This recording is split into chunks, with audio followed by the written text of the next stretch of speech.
primero voy a desglosar los esquemas que puse ayer para ver, para que vierais el circuito, que el ejemplo que vamos a hacer hoy, cómo se desglosaba. Bueno, pues el circuito original tenéis ahí arriba a la izquierda, donde vemos, pues eso, lo que planteé ayer. Son dos ramas en paralelo, tal y como están un poco aquí en este de la derecha. En una rama está R3 con L2 y la otra rama está R1, que está en serie con este grupo mixto de aquí, que es un condensador en paralelo con R2 y L1.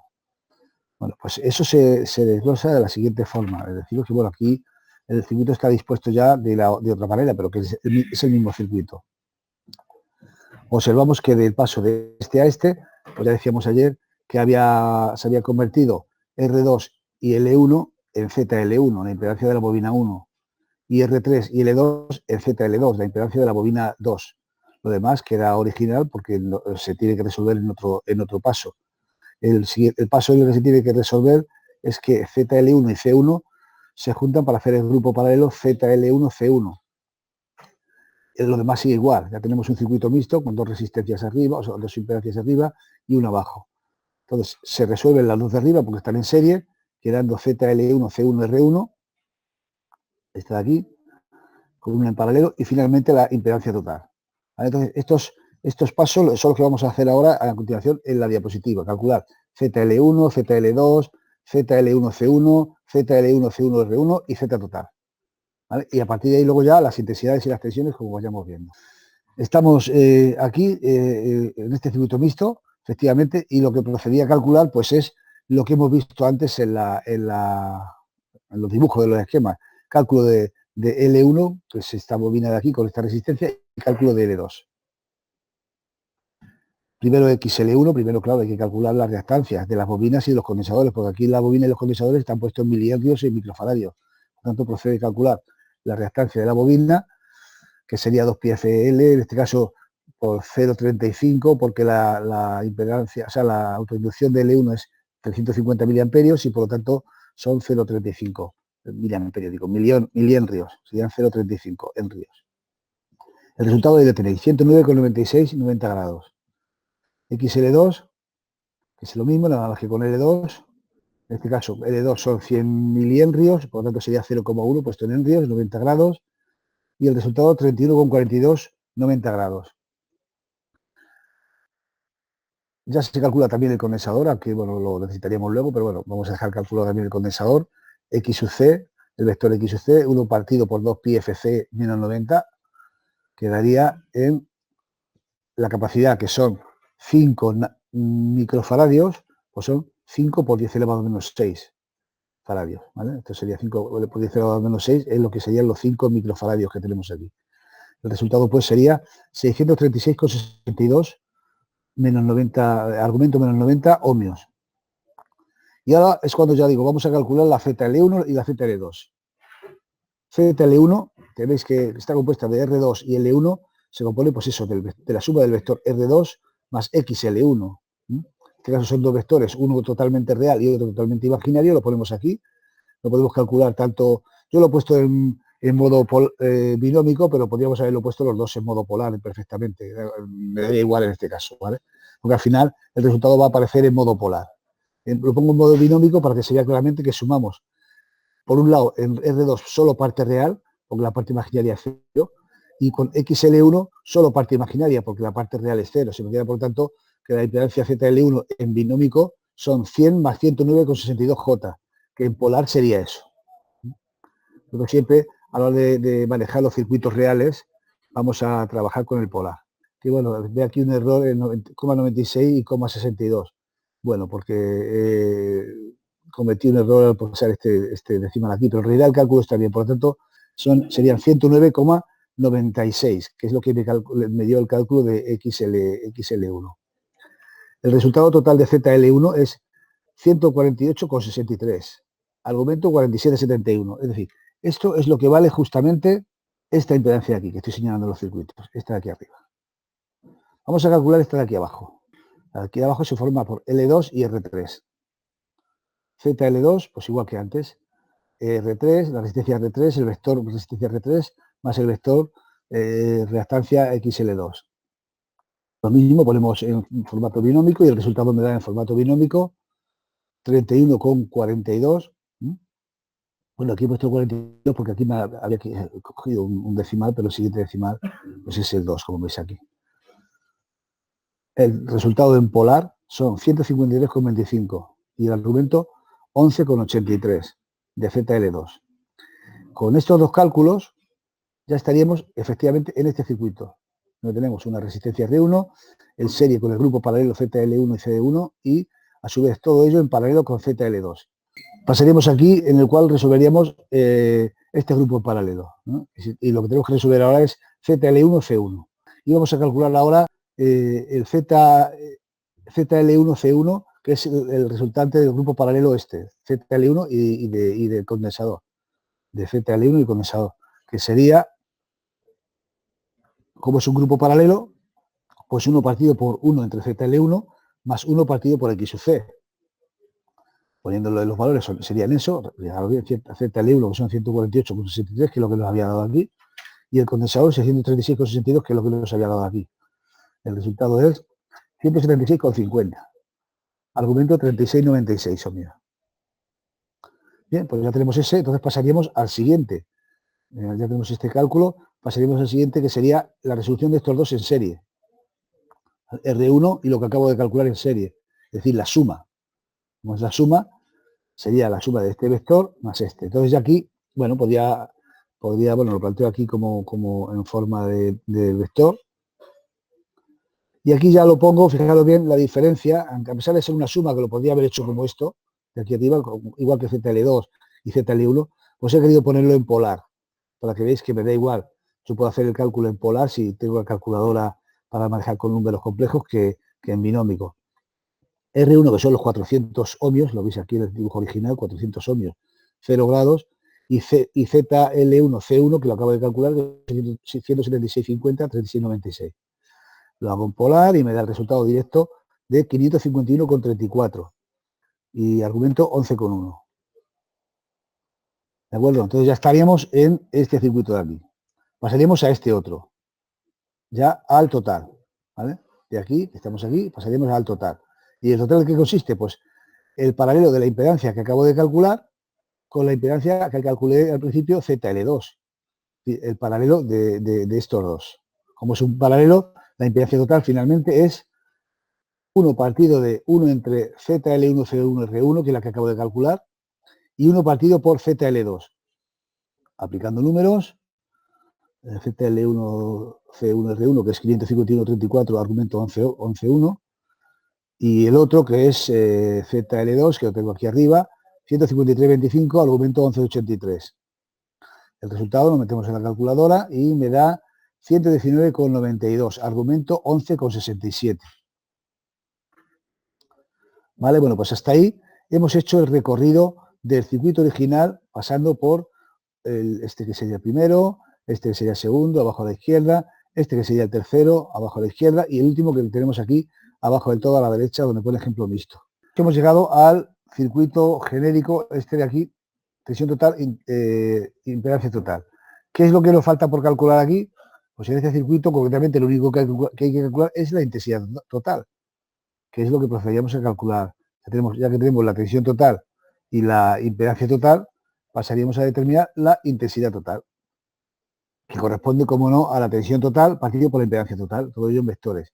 Fijaros bien ahora, la tensión total son 12 voltios 0 grados, como todos los circuitos mixtos que estamos tratando, partido por la impedancia total, 119,92, 11,67, bueno, me da una intensidad de 0,1 y he querido sacar hasta el quinto decimal, porque, bueno, tener un poco más significativo, pero vamos, es prácticamente 0,1 amperio.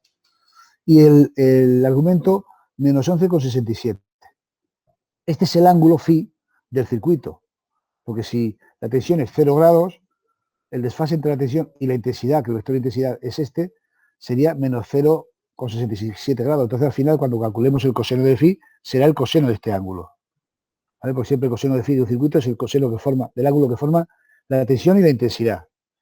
Podríamos sacar el coseno de phi de cada rama y cada historia, pero eso no vamos a defender a ello. Dime, Carlos. Y la intensidad está a 0 grados porque lo consideramos nosotros. No, la tensión. La tensión está a 0 grados. Sí. Vamos a ver, hay que tomar una referencia en todo. Pero que puede ser la que tú elijas, o sea, que no... Pero sí, pero lo normal es elegir una estándar. Por ejemplo, para los circuitos serie, la referencia que estábamos tomando era la intensidad, porque ese es el único caso un poco especial, porque la intensidad es la que era general en todo el circuito. La tensión variaba. Pero a partir del circuito serie, ya tomamos la tensión como nivel general, porque más o menos ese es la alimentación total del circuito y es la que tomaremos como referencia.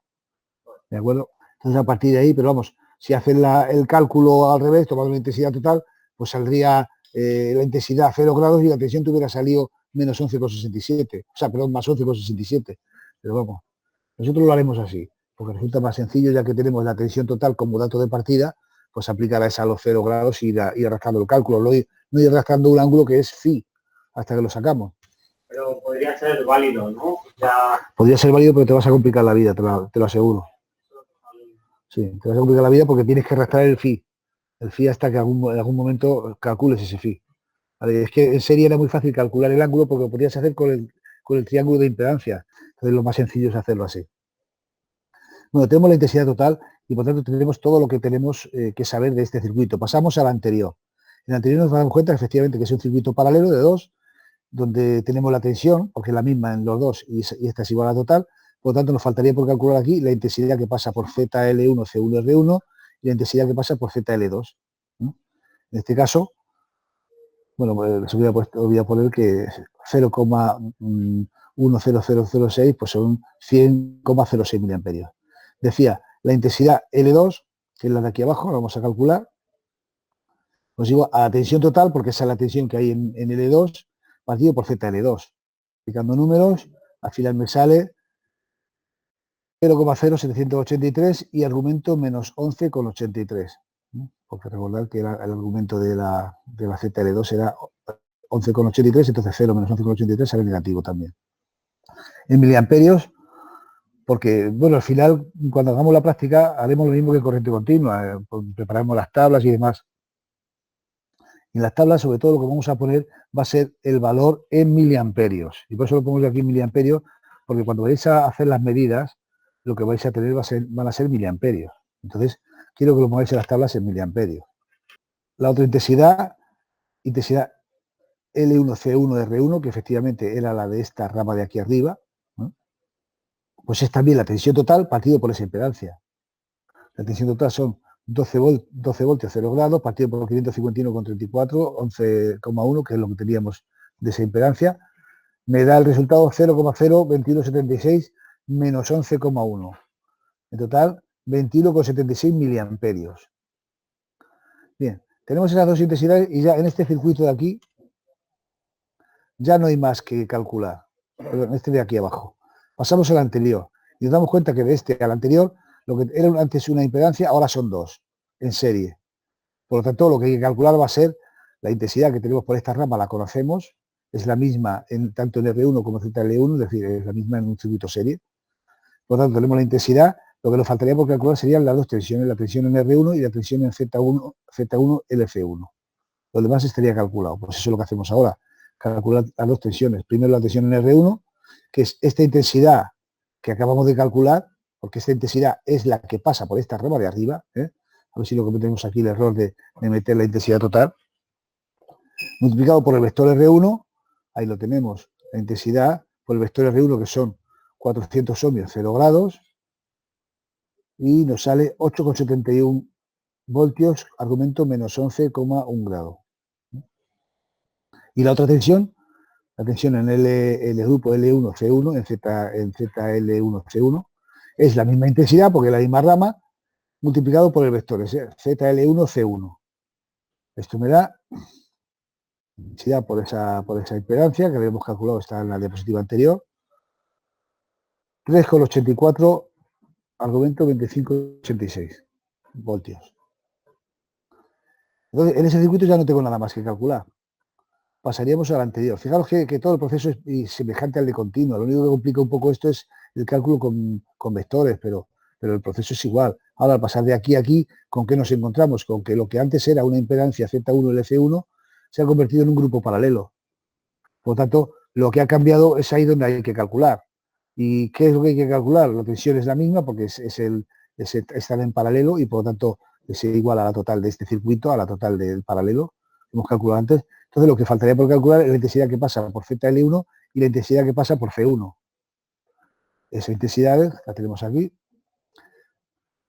Bien, aquí he hecho un cálculo que no está previsto aquí en el circuito realmente. Este cálculo sería el último. Es al pasar de aquí a aquí. Entonces lo que había hecho en este circuito, y efectivamente así podría haber sido incluso antes, es haber desglosado la ZL2 incluso aquí. ¿Vale? Que la he dejado ahí sin más y la podría haber desglosado aquí. Entonces, lo que viene en la diapositiva no es lo que os acabo de decir realmente. Lo que viene en la diapositiva es la resolución de esta rama de aquí, que bien podría haberlo hecho también en este punto, en este circuito. ¿Vale? Al pasar de aquí a aquí y de aquí a aquí, pues podría haber hecho esta rama y esta de aquí abajo. Es un error que se puede soslayar porque lo he hecho después, o lo voy a hacer después. Pero que sepáis que lo que tengo puesto en la diapositiva es el cálculo de esta de aquí, que lo podría haber pasado aquí. Es decir, este circuito de aquí abajo, bien podría haber sido la primera rama R1, ZL1, C1, y aquí abajo R3 y L2, que es esta de aquí. R3 y L2. Y aquí haber calculado lo que procedo a calcular aquí, que es la tensión en R3, que la tensión en R3 es la intensidad L2 que había calculado aquí, multiplicado por R3, que me da 11,74 con argumento menos 11,83, y la L2, es decir, la tensión en la bobina 2, ¿vale? Entonces sería lo mismo. Entonces, el cálculo que os planteo ahora realmente sería o bien el último, tal y como estoy haciendo yo el desglose de los circuitos, o bien hubiera estado aquí. Es decir, el cálculo que yo he puesto en las diapositivas de VR3 y VL2 no responde un poco al proceso que os estaba explicando. Ahora decía que iba a calcular esto, y lo voy a calcular ahora a continuación.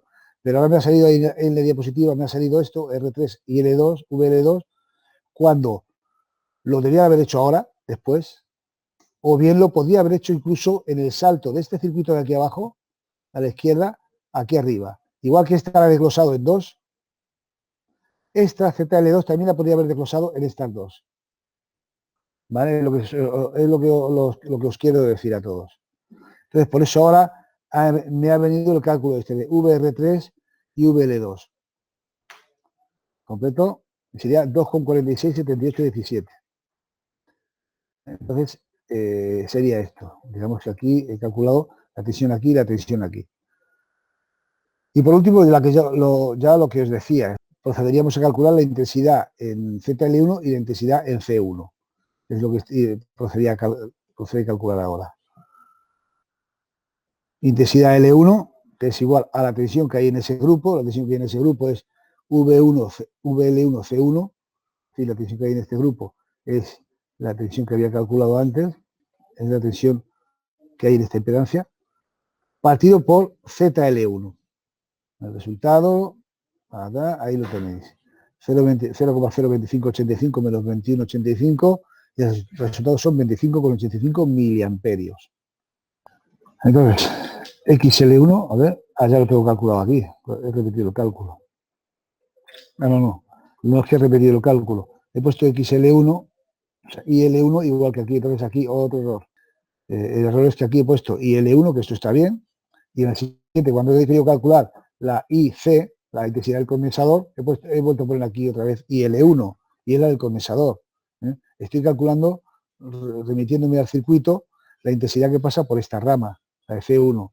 Entonces está bien la fórmula, pero está mal aquí el subíndice, es I sub C.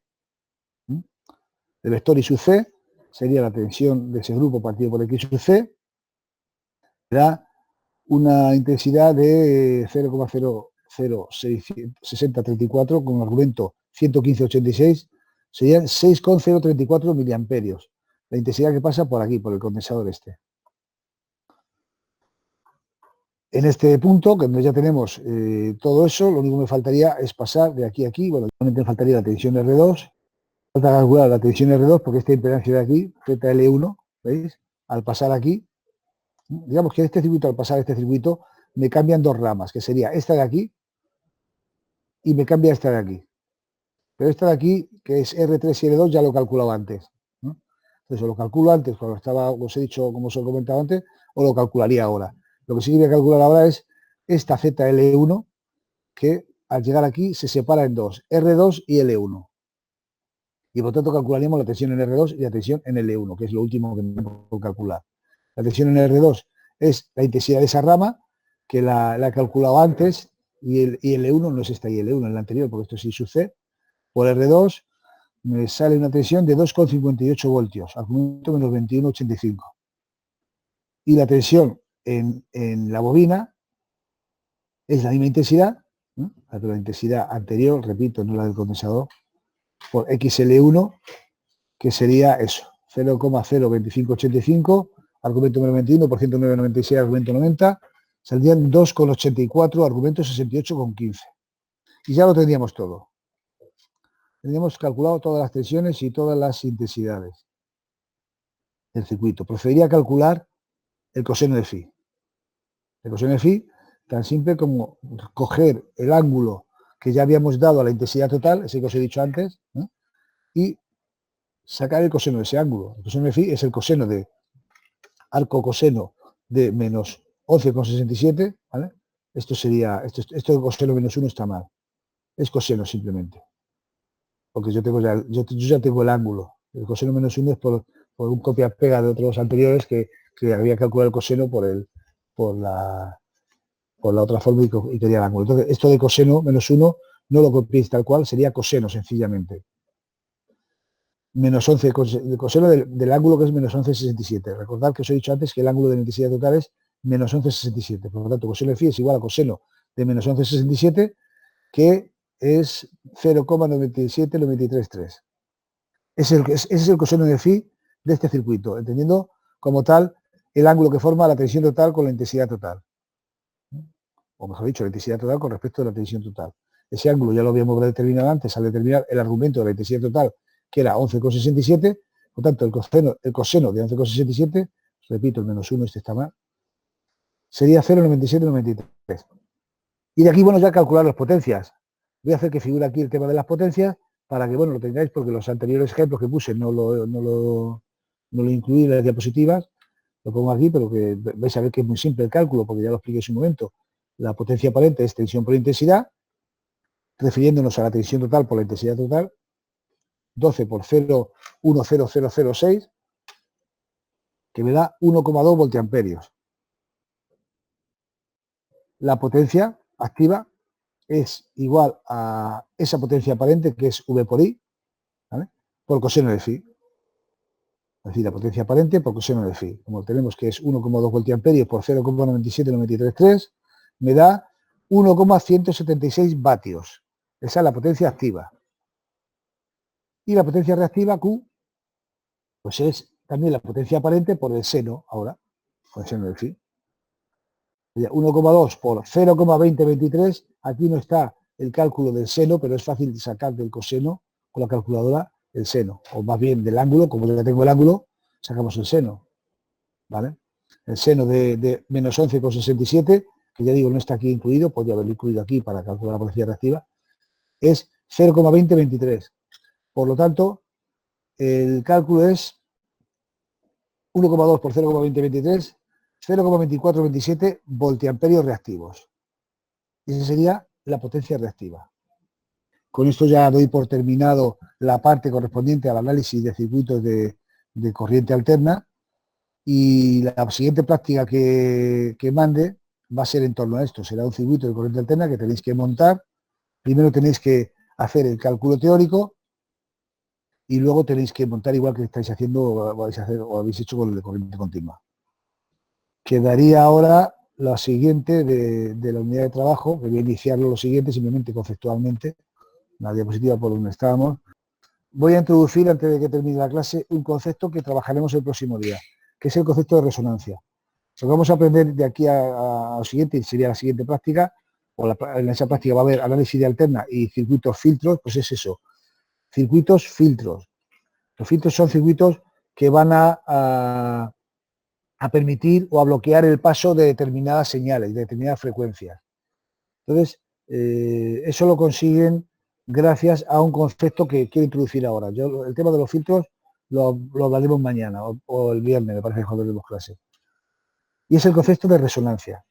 Si os habéis fijado en los cálculos, cuando hemos calculado tanto el condensador, la reactancia del condensador como la reactancia de la autoinducción, las fórmulas eran muy parecidas, pero inversas. En las dos había 2πf por un coeficiente, L en la bobina y C en el condensador. En este caso, el condensador era 1 partido por 2πfc y la bobina es 2 por πfl, ¿vale?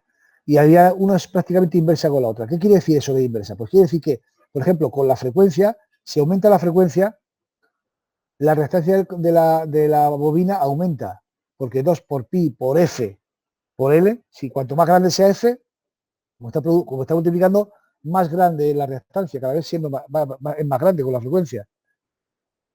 Sin embargo, con el condensador, como es 1 partido por 2 pi f c, cuanto más grande es la frecuencia, como está dividiendo, más pequeña es la reactancia.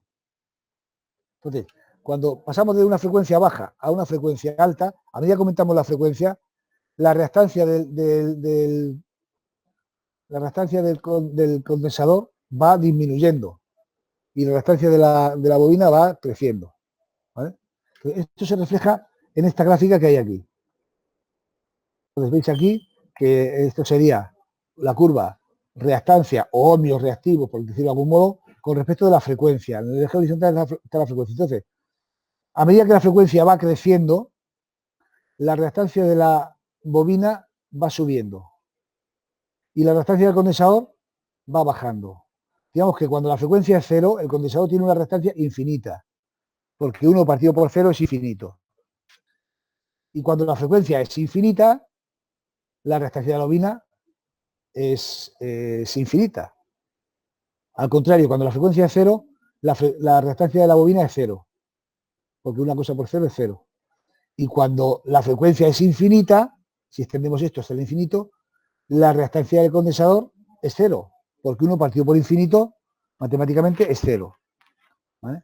Esos dos conceptos los vamos a utilizar mañana, pero hoy lo que yo quiero que analicemos es que existe una frecuencia para el cual la reactancia de la bobina y la reactancia del condensador son iguales, ¿vale? Donde se cruzan, la frecuencia que hemos llamado aquí f sub 0 existe de tal forma que en esa frecuencia la reactancia de la bobina y la reactancia del condensador son iguales. Bueno, pues a esa frecuencia se la denomina frecuencia de resonancia. Entonces mañana, cuando analicemos, pasa mañana el viernes, cuando analicemos los filtros, vamos a utilizar estos tres conceptos. A la frecuencia de resonancia, ambas reactancias son iguales. Cuando la frecuencia es cero, el condensador tiene una resistencia infinita y la bobina cero. El condensador se comporta como un contacto abierto, como si no pasara corriente, un contacto abierto, y la bobina se representa como un contacto cerrado. Deja pasar toda la corriente.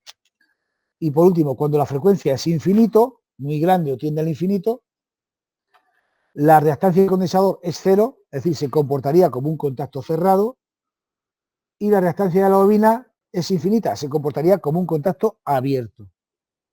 ¿Vale? Entonces, estos tres conceptos quiero que los repetiré mañana, pero quiero que los trabajaremos mañana. Frecuencia de resonancia igual a reactancia. Frecuencia cero, el condensador, contacto abierto, la bobina, contacto cerrado. Frecuencia infinita, el condensador, contacto cerrado, la bobina, contacto abierto. ¿De acuerdo? Esos son los tres conceptos, el de resonancia y qué ocurre cuando la frecuencia es cero, cuando la frecuencia es infinita, para el condensador y la bobina, porque esos conceptos los vamos a utilizar para el concepto de los filtros, los circuitos de los filtros. Los filtros van a ser una especie de caja negra, un circuito en el cual entra una entrada y sale una salida, de tal forma que lo que pase por ahí es filtrado. Vamos a tener circuitos que no permitan que las frecuencias altas pasen, solo que pasen las frecuencias altas, bajas. Vamos a tener circuitos que no permiten que pasen las frecuencias bajas, solamente pasarán las frecuencias altas. Y vamos a tener circuitos que solamente permiten el paso de una frecuencia. Concretamente, estos circuitos son los que se utilizan para sintonizar emisoras de radio. Es decir, las emisoras de radio que emiten en 90 megaciclos, en 103 megaciclos, lo que sea, pues tienen un filtro ahí que lo que hace es filtrar todas las frecuencias salvo esa. Cogen la resonancia en ese punto de frecuencia. ¿Vale? Entonces esos serían los circuitos de filtros que yo digo trabajaremos mañana.